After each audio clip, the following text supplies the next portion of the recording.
Hi, my name's Alyssa. Thanks for watching today. Before we get started, we wanted to fill you in on our church. Here at Grace, we have a mission and a purpose. Our goal is to help people discover truth, decide on Jesus, demonstrate change, and deploy for others. If you're looking for a church, we would love for you to come be a part of what God is doing here at Grace. You can check us out on Facebook, Instagram, YouTube, and Twitter. We would also like to invite you to one of our Sunday morning services.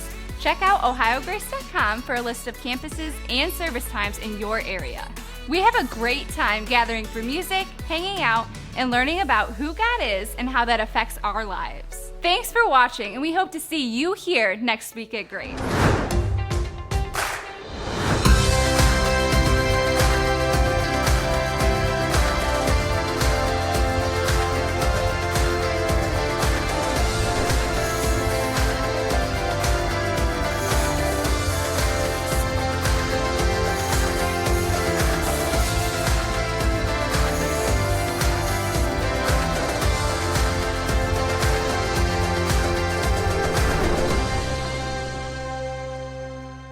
What's up, church? How you guys doing this morning? All right, good to hear. Today we're starting a brand new series called Family Hacks, and I'm super excited about this series because we all got families and we all got work that we got to do within our families. And so we're talking about the family for the next 4 weeks, and totally understand, we got people all over the map in here. Okay, some of you guys, you love your family, you're all about your family, you love spending time with your family, you miss your family, all right? You are all about your family 100% of the time. You're just happy with your family all the time, okay? Good for you, right? For the rest of us that have real families, some of you guys, I totally understand that, you sit at because I've talked to some of you guys, you sit at the table every Christmas and every Thanksgiving, and you sit there and every year, this is the same thing. You're just like, why? Why? Why did God stick me with these people? These people are crazy. They're doing stuff that no sane person should ever do to somebody else. Why is this happening to me? What we need to understand is that family was God's idea. Okay, this is God's thing. It's not something that anybody came up with. Family was God's idea. And guess what? It was a really good idea. It is a really good idea. See, think about it. Here's God. He's saying, hey, this is what I'm going to do. This is way back at the beginning when he creates us. He says, I'm going to create sex, which is good, which will create families, which is even better. I mean, think about it. That's one of the first jobs that God gave Adam and Eve to do, right? He says, hey, I want you guys to go out and be fruitful and multiply. You get what that means, right? Okay, that means I want you guys to spend some extra quality time with each other, however you want to describe it. And from that, you guys are going to make some little people, and it's going to be crazy. And those little people will watch and they will learn what it means to be a man and a woman from dad and mom, and they will share in DNA with dad and mom, which is kind of crazy as well. So they'll kind of be like mom and dad, but they'll also be unique, and they'll also be their own person. And everyone's going to love each other, and everybody will be connected, not just at the relational level, but also at the DNA level, at the physical level, and they'll like each other, and they'll be peaceful, and they'll share with each other, and they'll serve each other, and they're going to make each other laugh. It's just going to be this great, huge thing that I'm going to call God's perspective, I'm going to call the family, and it's going to be awesome. But that's not how our families usually are, right? Maybe sometimes, that's good, but not all the time. Some of you guys are just like, that's not how my family is at all. Like my family, when we get together, it's just chaos. It's just crazy, and I don't know what to do, and I don't, some of those people, they just annoy me, and they do things that no one should ever do to each other. It's just like, why? Totally understand. A lot of you guys know that last Saturday night, I got back from a 2-week elk hunting trip in the mountains of Idaho, and I'm just so glad to be back, okay? It was waking up at 3 a.m. in the freezing cold, and then it got to 90s some of the days during the day. So you're shedding layers, and you're dying, you're climbing mountains all day, and then you get back at 9:30 or 10 o'clock at night, and you have 2 hot dogs and you go to bed. That was my weekly routine for 2 weeks, and I had an apple somewhere in between. So hungry, tired, sweating, freezing, all of that together. I'm just glad to be home. It's nice to live in a house, okay? Let me just say that. So I went elk hunting. I was with my brother-in-law, okay? His name's Jake Wookie. He happens to be the local Olympic archer he lives in Fremont. But he just got back from Tokyo just a few weeks ago, competing for the United States in archery. And so we go archery hunting together. Now, I'm like with an expert here. I shot 150 arrows and then I left, okay? So I don't really know what I'm doing, but he got me all set up. And he wasn't here to like show me what to do because he was in Tokyo. So anyway, so we go hunting and a lot of you guys have been asking me, did you get anything? I'm so sick of that question, I'll be honest. All right? Kind of, I did. I don't know how else to explain it, so let me just tell you the story. So Jake, when you're elk hunting, let me just, I don't know much, but I'll tell you a little bit what I do know. When you're elk hunting, it's like Jake, he can talk to the elk. Like they all talk to each other. They answer each other. It's kind of crazy. He's got all these different calls. He could tell elk, he could say, I'm angry at you. He could say, hey, come over here. He could say, hey, where are you? You could say all these different things with all these different elk calls, and they have conversations back and forth, which is kind of creepy. It's kind of weird. I'd never seen anything like it. The whole time I'm just like, it's just talk back, it's just weird. And so one time, Jake, this was the Tuesday, not last Tuesday, but the Tuesday before, at 9:30 in the morning, Jake calls in this big bull elk. So his bugling is going crazy. Jake's doing his talk thing back, and it's coming. And we're all pumped up, we're excited. And when you're out there, some of you guys have been hunting, you're like blood's racing. Your heart is racing, you're going crazy, you got adrenaline, you're shaking, it's like, it's coming. We've been running around mountains for 2 weeks for this, it's finally here. And we see the antlers come out, and we both pull back our bows, and it comes out, and we shoot. By the way, I just want to make this clear. I shot first, this guy, right here. And then Jake shot. And so we both shoot, both arrows hit, bam, the elk runs away and dies, okay. When we find the elk, we start looking around. It's a big bull elk. We start looking at this thing, and we're going to see kind of like, whose arrow killed it. I'm feeling pretty good about myself. And looking at it, I got one picture where I hit it on the ear. So I got its ear really good, and I look like I'm dying in this picture because I was very sad when I found this out.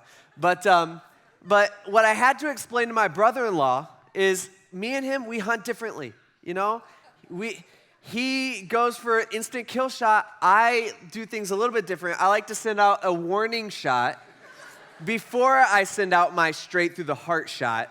And he messed that all up, which is kind of annoying. But family, they do stuff like that.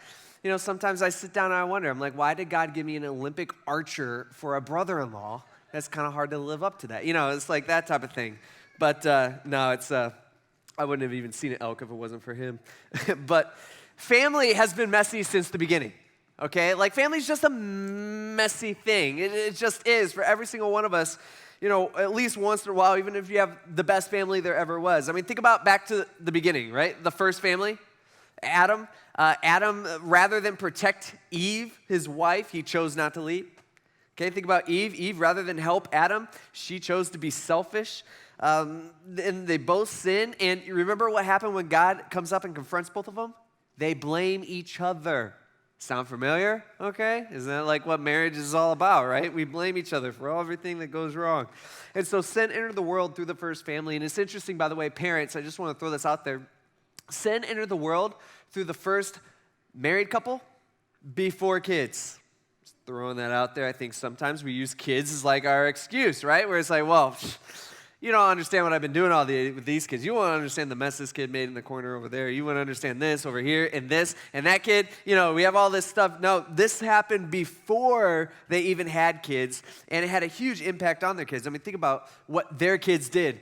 Their first two sons, one ends up murdering the other out of jealousy because he didn't appreciate what his brother. His brother didn't do anything wrong. Think about it. There may have only been 4 people on the planet, and one of them couldn't live without the other. It's just crazy. The first family is just so messed up, and it's been like this since the beginning. And it's so interesting to me that Satan attacked family like first, right? Shows us how important family actually is. Satan went after that first. In fact, we look at the Bible, there's no good examples of family in the Bible. Not one. I mean, I've looked, there's nothing. I mean, you look at Abraham, Isaac, Jacob, Moses, David, they all had major family issues. I mean, all of them were bad. All of them were probably worse than yours, okay, if you can believe it or not. We see favoritism and lies and sexual abuse and rivalry and passivity, meaning choosing to do nothing, choosing not to parent. All this was in these men's, these guys' lives, these Bible characters that we hold so high in our life as, man, if I could only be like that guy. These all had major issues. I mean, even Jesus, who is perfect, didn't do anything wrong, had issues with his family. I mean, his family had issues with him, really, is the issue. And that's the thing that I love about the Bible, is because every single one of us can relate to these people in the Bible, because the Bible is filled with average, sinful, messed up, jacked up, horrible, terrible people, just like us. Okay, it's all over the place. All of us have family problems. By the way, if you don't think that you do have family problems, the issue is probably you, because you're probably the problem, you just don't realize it. Okay, let me just throw that out there. You can think about that. It's probably true. But throughout this series, throughout the next 4 weeks, we're going to be talking about some important stuff. We're going to talk about marriage. We're going to talk about divorce. We're going to talk about conflict with people within our family. And so what I would like to encourage you guys is make sure you're here for 4 weeks in a row. All 4 weeks. Okay, this is such important stuff. It's stuff that every single one of us desperately need to know what God tells us how to handle this area in our life. So make sure you're here for all 4 weeks, so 3 weeks after this one. And it should be just really, really, really good stuff. You need to be here for this. And today, what I want to do is we're going to look at one of the most trickiest, difficult aspects to family, in my opinion, hands down, and that's parenting. Okay, parenting's tough, right? It's hard, it's complicated. We don't really know what to do. There's at times, every single one of us in here, including myself, right? We all question our parenting skills. Okay, we've all been there. We're all like, am I doing this right? I mean, I can't remember the last time that I was at a restaurant with my kid. Let me say this. I don't think I've ever been at a restaurant with my children where there hasn't been a spill, okay? There's always a spill. It always happens. It happens in between ordering and when the food comes out, and then the waitress comes with all the food, and we're like, oh yeah, sorry, we got water everywhere, or juice, or pop, whatever it is. It's so embarrassing, and the kids are loud, and there's like a fork got thrown over there, and you're like, sorry, and you're like, don't do that, and you're trying to parent, but there's people all around, and then when you leave, I don't know if you parents have ever experienced this, but this is how it is every single time, so we don't go out much, by the way. Is who we leave, and there's like a pile of food on the ground, on the seat, on the floor, a few forks, a few napkins in that cup that spilled a long time ago. It's all like just rolling around down there, and you're just like, yeah, I have to leave an extra tip for this lady because I feel so bad I don't want to clean this up. It's just nasty. 2 out of my 3 kids, 2 out of 3, tell me after they've gone to the bathroom, not when they have to go to the bathroom. You know what I mean? It's like, hey, I just went, and you're just like, what? Why didn't you just tell me that 2 minutes ago? And then you could have gone on the potty. Go on the potty. Like, get this through your head. It's not that complicated, nice son, mine, okay? But you're like, why? Why are you doing this? What am I doing wrong as a parent here? Even this week, there's one part of this week, one evening where I literally had 3 naked kids running around my whole house. And I'm like, stop that. Put some clothes on. Hey, you go over here. It's just crazy and chaotic, and it's just nuts in your family. And I'm no expert by any means on parenting. I feel like I don't know what I'm doing, but I try to do the best that I can. I do have 3 kids, and I have learned a lot the past 6 years. But even more than that, one thing that I've gotten that a lot of people don't have is over the last decade, I've been working with teenagers and students and their parents for that amount of time. And I'll tell you, I've seen some great examples of parenting. And from those examples, every single time that I can think of, those kids have thrived when they've left the house. I've also, unfortunately, seen the worst examples I could ever think of parenting. And most of the time, I've seen those kids' lives just ruined and just messed up and, just terrible, terrible stuff. And from watching examples for the last 10, 12 years or so, I've just learned so much, and a whole bunch of stuff that I'm like banking that, in the vault. So when my kids are teenagers, I'll be doing that.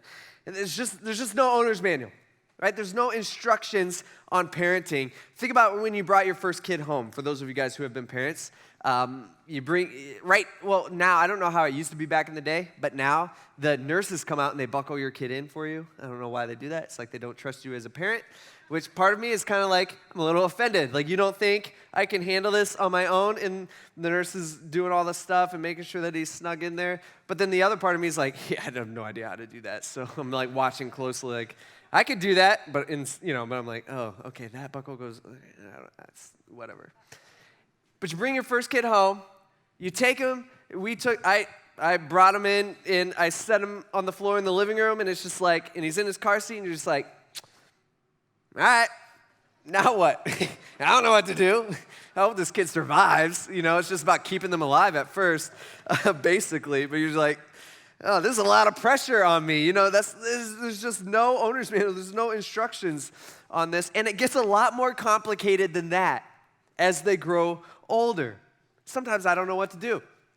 This past week, I'm taking Toby, my oldest son, I'm taking him to school, okay? And he had been going to school for 2 weeks. When I was gone, he started literally the day after I left. And so he's had like 2 weeks of school. He's in kindergarten. That I hadn't I want to know what's going on in his life. I want to know how that is. And I'm his dad. And so as I'm taking him to school, I'm asking him, so what are you learning about in school? You get no answer from that. Oh, no. Okay. I get that. It's normal. Check, I guess. But then I said, so tell me about recess. And so he's like, well, yeah, I just play outside. And I'm like, okay. You got friends, that you play with? He's like, no. I'm like, oh, okay. That's sad. And I'm like, so what do you do then? And he's like, basically, I just run around like I'm a dinosaur. Okay. And I've seen him do this at home, so I know what he's talking about. But he's like running around, I've I let him watch Jurassic Park, and he's been a raptor ever since. Bad move. Yeah, it kind of sounded like that. Okay. But anyway, so he's telling me this, and I'm like, oh, okay. So I'm like, so none of the other kids do that? And he's like, no. I'm like, all right, red flag. And I say, and I'm in the car, I'm asking him, well, they don't probably know what you're doing, and so you do that during recess the whole time.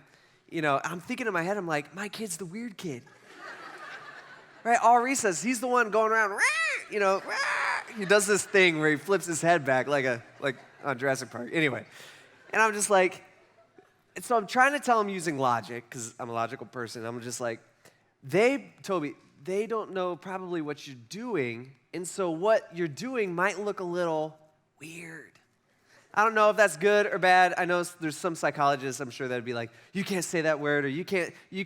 I don't want him to think that I'm calling him weird, because I'm not, but what he's doing is kind of weird. And so I'm like trying to figure all this out. Like, I don't know what to do, is what I'm saying. Like, I don't know what's best. I know that's not best, but I don't know how to fix it, But it's like that type of thing. I just don't know. And so the question is, how do you get your kids from the car seat to the driver's seat, preferably with your relationship intact?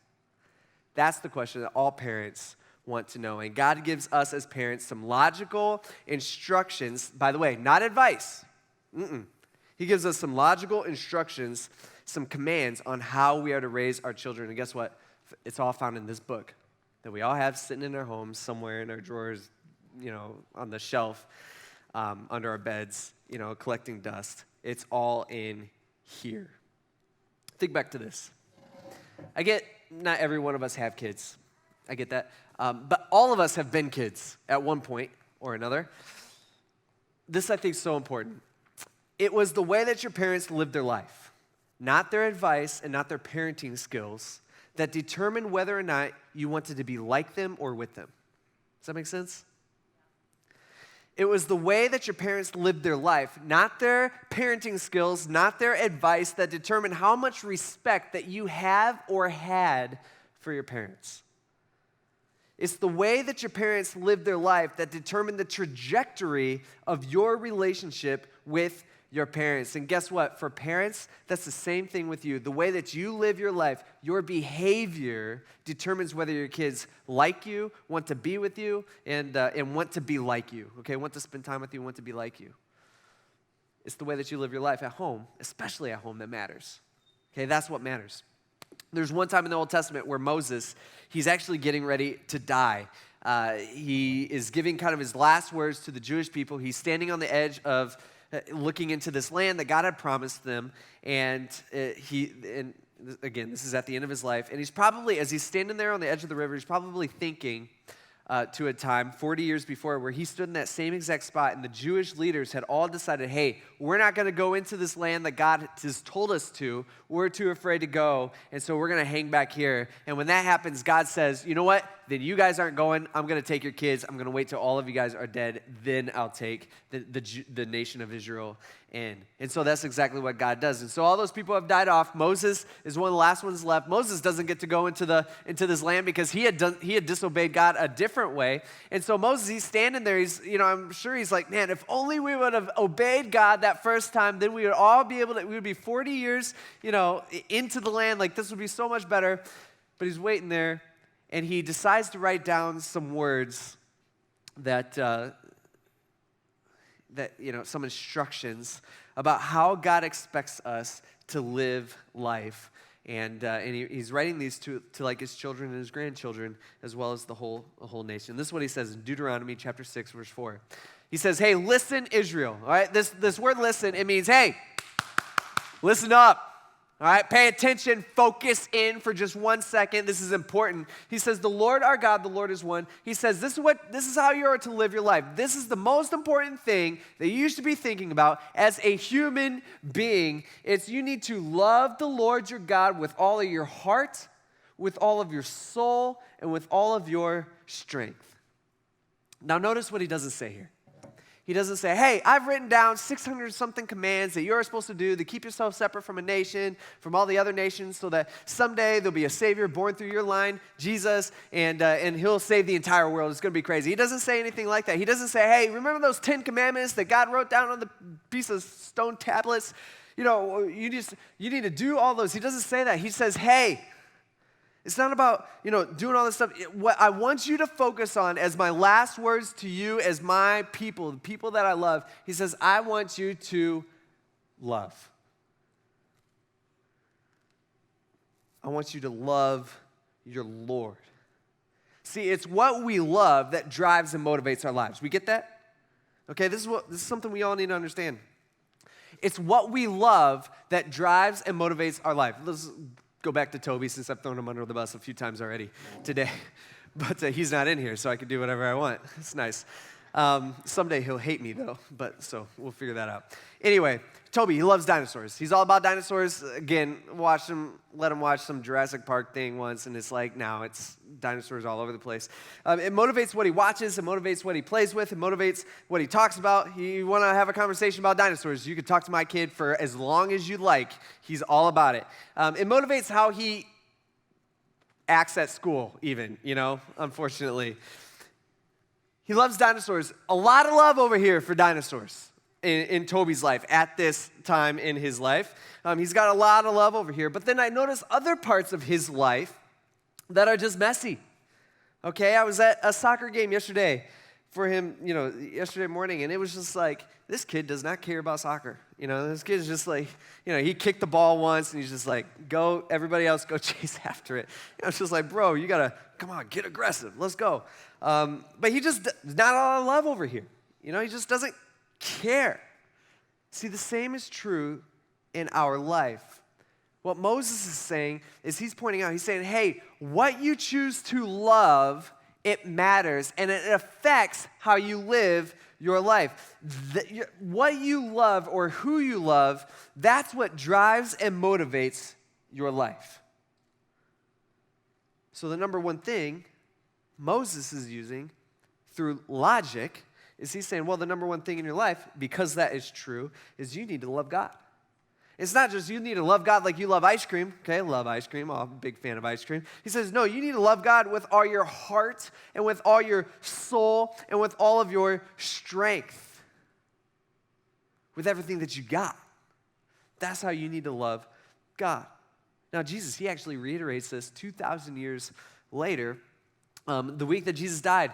He's out there, he's teaching publicly in the streets, and people are coming from all over. They want to see, this Jesus guy. They want to see what he's about to say and hear what he has to say and see what he's going to do and just all that stuff. So crowds are forming around him. And then the religious leaders of that day, they don't like Jesus very much. And so they're peppering Jesus with all these hard questions, trying to trip him up, trying to catch him, to say something wrong. And obviously, you're not going to beat God. And so they had no chance, but they kept trying. And there's one guy stands up, and he says he's a lawyer, and he says, hey, Jesus, I got a question for you. All right, which commandment is the greatest? He's looking back at the Old Testament. He says, okay, there's 600-something commandments for the Jewish people. He's like, out of all those, which one's the most important? And so Jesus is like, that's easy. I think he kind of smiles when he's like, easy. This is what he says in Matthew chapter 22. He said to him, oh, well, don't you know what Moses said? He says, love the Lord your God with all your heart, with all your soul, and with all of your mind. He says, this is the greatest and most important commandment. Jesus is like, this is it. You do this, you're set. You do this, you're good. And then Jesus throws him in a freebie because he's Jesus. He says, the second is this. Let me tell you the second one too. He says, love your neighbor as yourself. All right? That's one that we struggle with. He says, all the law and the prophets, basically the whole Old Testament that all these guys are looking back to. He's in the whole Old Testament, he says, depends on these two commands. Covers everything. With one command. He's like, I got you. This is it. See, what Jesus is doing here is he's pointing back to Moses and what Moses has to say. And Moses had told the Jewish people thousands of years before. Because this, our love for God, is the foundation of the way that we live our life. If we can love God with everything that we are, we got this. We're good. See, God doesn't say, hey, just follow all my rules and you're set. Like, here's the Bible, you got the Bible, go read it, follow all the rules, okay, then you're good to go. He doesn't say that. He says, hey, love. The way that you live starts at what we love, not by rule following.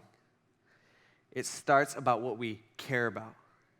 And as parents and grandparents, our life reflects what we love to our kids. Whether we like it or not, whether we mean it to or not, our life reflects what we love to our kids. And so Moses, he's explaining how to live our life. He's saying, hey, this is how you live. You got to love God with everything that you are. You got to, that's the most important thing. And then he goes further. He says, hey, these words that I'm saying, he says, these words I'm giving to you today, he says, they are to be in your heart, okay? They're supposed to be in there. Like, you're supposed to know this. Hey, I got to love God with all that I am. And then he says, repeat them to your children. Really, this word repeat, a lot of translations, they use the word teach, which I personally like better. Moses is saying, hey, you need to teach this idea, this principle, to love God with everything that you are. You need to teach that to your kids. Now, as parents, and even grandparents, by the way, grandparents, you're not off the hook here, okay? Let me just make sure you know that. This includes, your grandkids is included in kids here, your children, so you're stuck in here. But do you guys understand that as parents and grandparents that you are always teaching your kids something? We get that? Okay, it's not like you get a cheat day or something where it's like, oh, the kids aren't watching today. That's not how it works. So they won't remember that you're always teaching your kids something. So think about this, men. If you are aggressive towards your wife and you are constantly belittling your wife, you know what you're doing? You are teaching your boys to do the same to your future daughter-in-law. Okay, they're going to do the same thing because that's all they know. Right? You're teaching your daughters that that's what they are worth. You're teaching your daughters that that's what they are to expect from their future husbands or boyfriends. That that's normal. Again, that's all they're worth. Dads, I've said this before, and I don't know how to say this. I don't know how to get this through to some people. This is just how it is. Dads, your words, they just weigh more. They weigh more. They just do. I don't know why. I don't know how. They just weigh a ton. I mean, that's why we see statistics where it's children without a dad present, they're twice as likely to drop out of school. They're 4 times greater to be in poverty when they grow up. Daughters are 7 times more likely to get pregnant as a teenager. They're much more likely to go to prison, to have drugs and alcohol issues, to be abused, to have behavioral problems, to commit crimes. I mean, those are just the stats. Dads, your words, man, they matter. Like, they just weigh more. They just do. And so you got to watch what you say at home, and you got to watch your sarcasm with your kids, because it matters so much. Ladies, if you are a constant complainer or nagging, even the Bible feels bad for your husband. Okay, let me just explain this real quick. This is important. The Bible says that a nagging wife, literally, I'm not making this up. The Bible says that a nagging wife is like a constant drip, drip, drip, drip, drip, drip. It just doesn't stop, and it drives the guy crazy. Okay, that's what happens. God literally says in Proverbs, we see God says, it is better for a man to live in the desert than with a nagging wife. Okay, what God is saying there, basically the idea is if ladies, if you are constantly nagging your husband, it's like God coming to your husband and saying, hey, why don't you just go? Get out of here. Go over here to the desert. And the guy's like, okay, so should I bring water and food? God's like, no. Well, when I die, yes, you will die a slow and agonizing death, but that is better than this, okay? That's the idea that God paints for us in Scripture. I mean, think about what you're teaching your girls, ladies. I mean, just think about this, right? You're teaching your girls that the way that they get what they want is through constant nagging and commenting on their husband's weaknesses. Constant. Right? What are you teaching your daughters? That's your daughters. What are you teaching your sons? You're teaching your sons that someday they will also be failures in marriage and in their career and in, fixing things and in being a dad. See, we as parents, whether we realize it or not, whether we like it or not, whether we mean to or not, we are constantly teaching our kids. Not through advice like we think we are. Man, I just unloaded some great advice on my kid. That dude owes me. That's kind of what we think. No. We teach our kids not through advice. We teach our kids through the way that we live our life. And here Moses, you know what he's hinting towards here? Basically, he's hinting towards the idea that your kids' spiritual maturity or your kids' relationship with God, their spiritual life, some of that, as parents and grandparents, some of that is on you. Let that sink in for a second. Not all of it, okay, some of it's on them, sure, but some of that is on you, and because you are to teach your kids to put God number one. You are to teach your kids to love God with all that they are. Now, this is a problem that I see within Christian, church families all over the place. See, in our culture, this is the issue. We as parents, we often fail at teaching, hey, we got to love God the most. You know why? Because the biggest thing that gets in the way of that is this, busyness. We get so busy. We got so much stuff going on. That families today are just so busy. And you know why? It's because we as parents, we don't want our kids to miss out on any experience, right? We want our kids to have all these experiences. We want them to experience this and that and just all these things. You got soccer, you got volleyball, baseball, dance, club. You got all these clubs and basketball and school stuff. You got that going on too, and plays. And so often, what we end up doing as parents is we allow our kids to make God secondary. We make church secondary. See, I've talked to so many church parents throughout, my decade working with students, and sometimes, I'm going up to a parent, I'm like, hey, I haven't seen your kid for like months. What's going on here? Where are they? They should be here. What's the deal? And it's like, well, they have club volleyball every Sunday night, and so they can't make it. By the way, I never knew what Black Swamp was. I knew it exists lurking until we moved here. I was like, that's the place. I've been battling for years, Dang Black Swamp. No, I'm just kidding. Just during that time. I love sports, into sports, all about sports. But, I'm just like, okay, all right, so what are you teaching your kids? Allowing them to skip church for months at a time. What are you teaching them? That's what I'm like screaming out. What are you teaching them, that sports are more important than God? Is that it?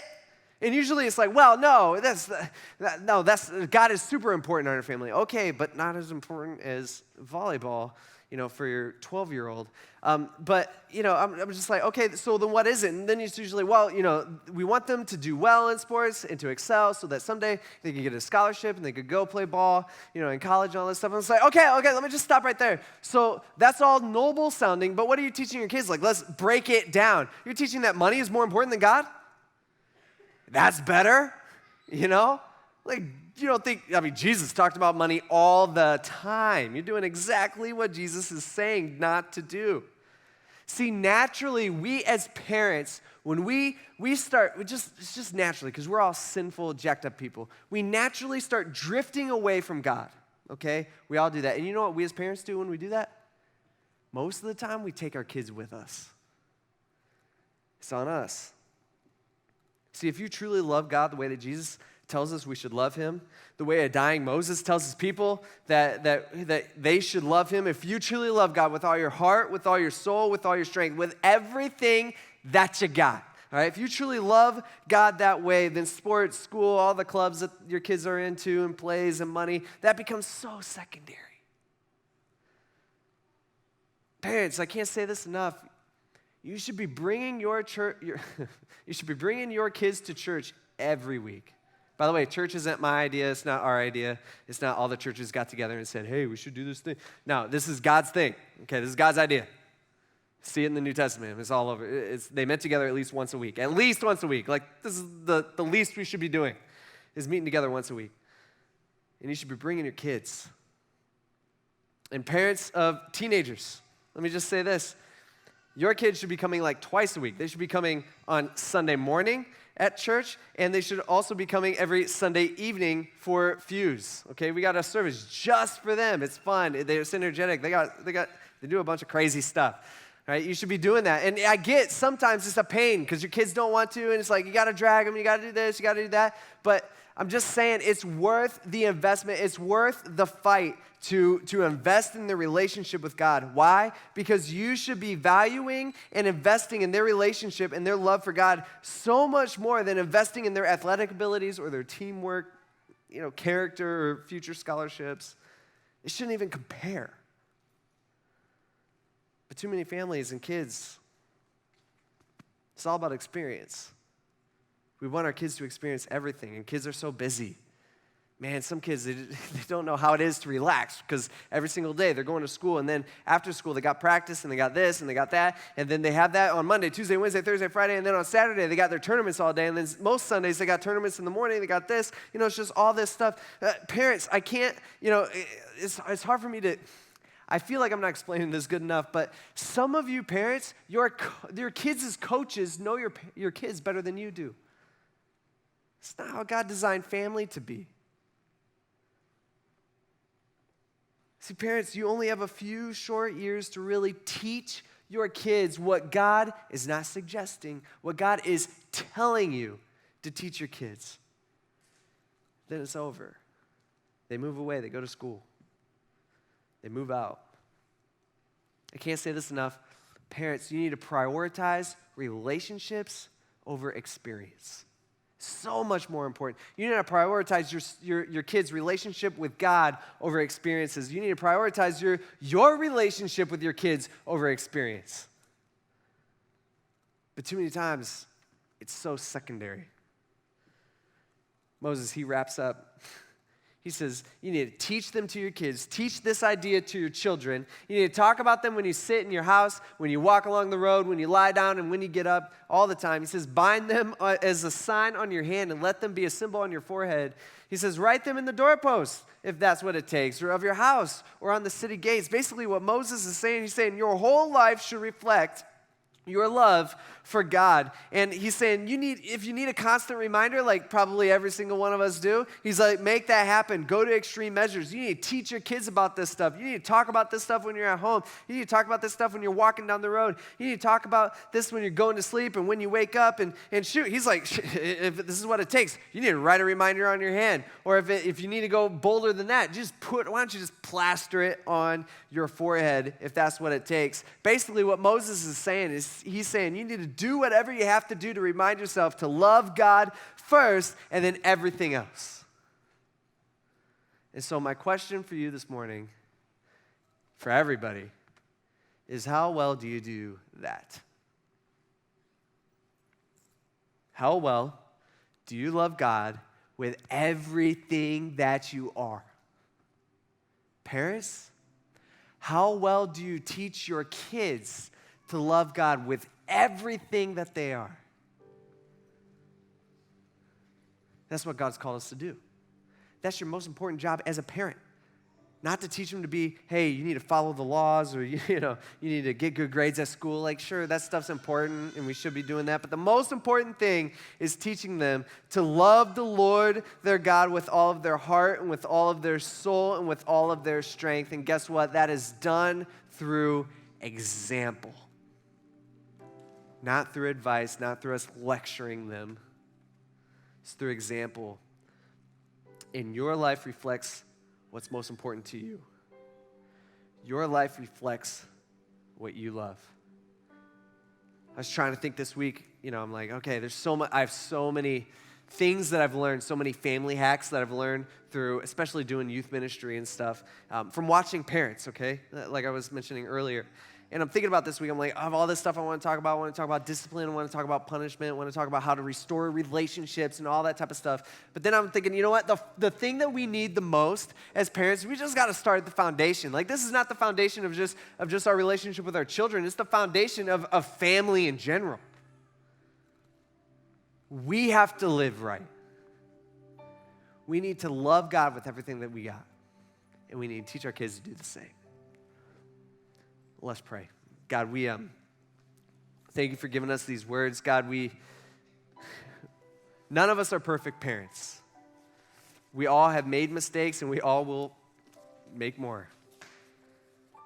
God, we ask that you would help us to parent and to raise our kids up the way you've called us to. Help us to treat our family the way you've called us to treat our family. God, help us to live more like you. That's what you call us to do. Help us to love you with everything, our heart, our soul, our strength, everything that we got. Help us to be pouring in to you and not get distracted by all the busyness that's out there all around us, always constantly trying to grab our attention. It's the most important job we got as parents, for sure. Help us to do that. We ask this in Jesus' name. Amen. Thanks for watching, and we hope to see you here next week at Grace.